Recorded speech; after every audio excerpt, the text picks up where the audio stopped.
Hey, it's Harry. Today, I'm going to show you how I turned just $5,000 into a $500,000 rental empire. Yep, you heard that right, 5,000 bucks. It sounds crazy, I know, but by the end of this video, you'll understand exactly how I did it. And how you can too. Now here's the thing. Most people think you need hundreds of thousands of dollars to get started in real estate. They think you need perfect credit, a high-paying job, or some rich uncle who's willing to loan you cash. But I'm here to tell you that's just not true. In fact, I didn't have any of that. And yet, I still managed to build a property portfolio worth $500,000. Sounds impossible? Well, stick with me because I'm going to break down every single step. I'll reveal the strategies I used, the mistakes I made, and the biggest lessons I learned along the way. Plus, there's one little-known financing trick that made it all possible. And trust me, you'll want to know about this. All right, let's get straight into it. First off, let me paint the picture for you.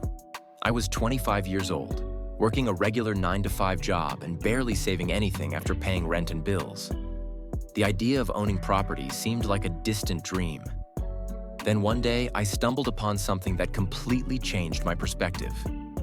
It was a strategy that allowed me to buy property with way less money up front than I thought was possible. I'll be honest, I was skeptical at first. I thought, there's no way this works for regular people like me.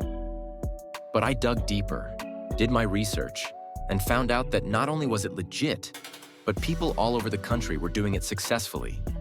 That's when I knew I had to give it a shot. So here's the first key: leverage. Most people think of real estate investing as buying a house outright, but that's not how the pros do it. They use leverage, essentially using other people's money to build wealth. And this concept blew my mind. The trick is finding lenders who are willing to work with you even if you don't have perfect credit or a massive down payment.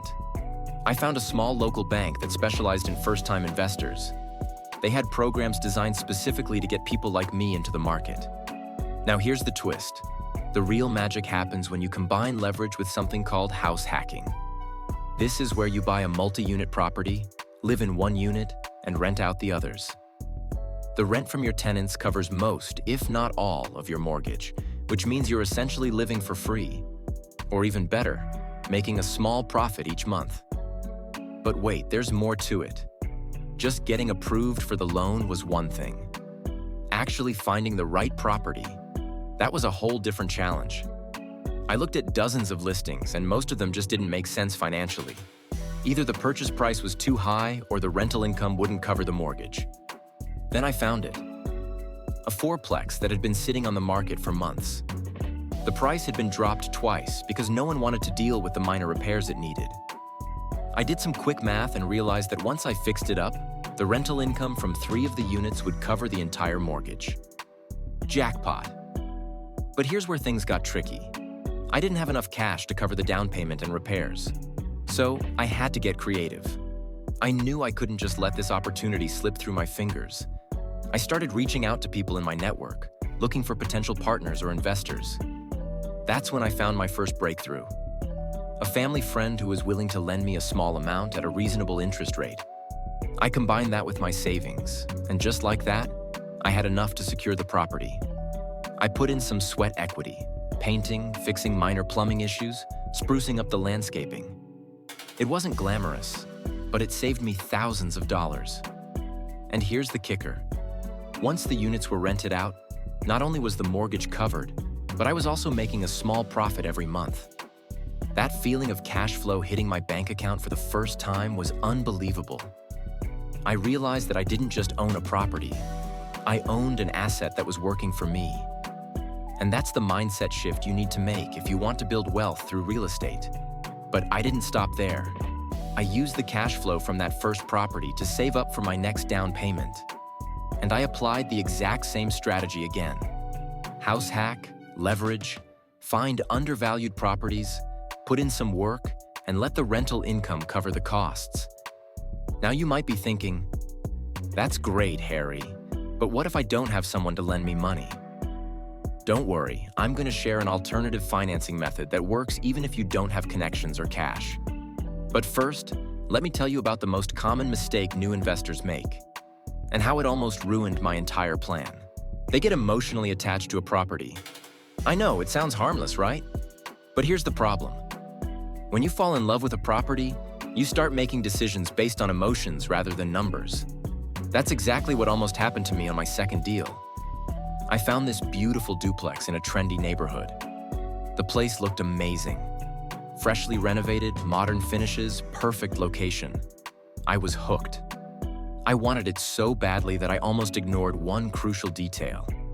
The numbers didn't add up.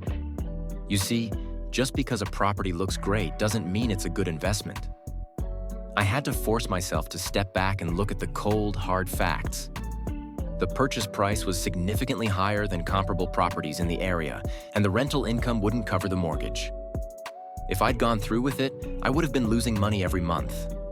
That's why I always tell new investors, run the numbers first.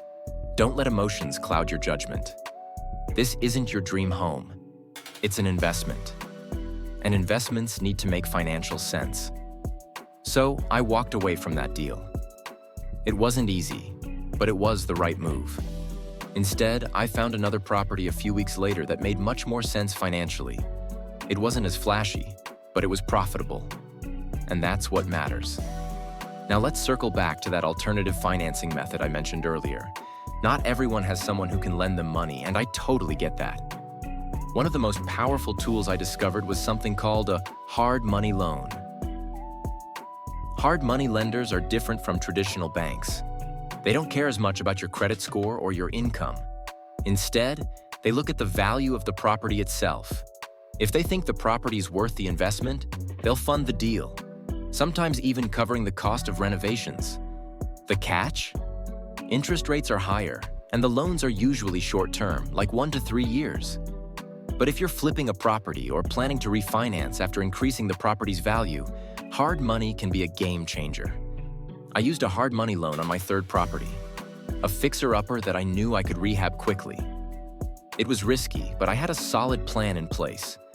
I calculated how much the renovations would cost, how long they would take, and how much the property would be worth once finished. The renovation process was intense. There were unexpected problems, like plumbing issues hidden behind the walls. But I kept pushing forward, managing my budget carefully, and working with contractors who came highly recommended. When it was done, the property's value had skyrocketed. I refinanced with a traditional mortgage, paid off the hard money loan, and suddenly, I had equity in a completely renovated cash-flowing property. That's when I realized, sometimes calculated risks are necessary to make big leaps forward. But here's the kicker. I didn't stop there. I kept repeating this process. Find undervalued properties, use creative financing, put in the work, and then either flip for a profit or hold for cash flow. Over time, I built a system that allowed me to scale up and buy more properties with less of my own money. At this point, you might be thinking, Harry, this sounds like a lot of work. Can't I just invest passively? And the answer is yes, but only if you're willing to sacrifice returns. You see, the most profitable deals usually require some level of hands-on effort, whether it's managing a rehab or finding the right financing. That being said, once you've built a small portfolio, things start to get easier. You can refinance existing properties, pull out equity, and use that money to acquire more assets. That's how I turned one property into 3, then 5, then a whole portfolio.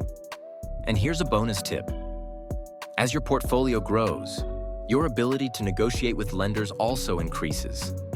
Banks love working with proven investors. You start getting better terms, lower interest rates, and more flexibility. Your reputation becomes an asset in itself. Now, before we wrap up, I want to leave you with this. Building a real estate empire doesn't happen overnight. It takes planning, persistence, and a willingness to learn from your mistakes. But if you're willing to put in the effort, the rewards can be life-changing. Don't be afraid to start small. Remember, I started with just $5,000 and a dream. But by making smart choices and leveraging opportunities, I built something that not only provides financial freedom, but also opens doors to even bigger possibilities. If you found value in this story, don't forget to subscribe and hit the bell icon. I'm here to share everything I've learned so you can build your own path to wealth. Stay tuned for more real estate tips and strategies. And as always, keep pushing forward. You've got this.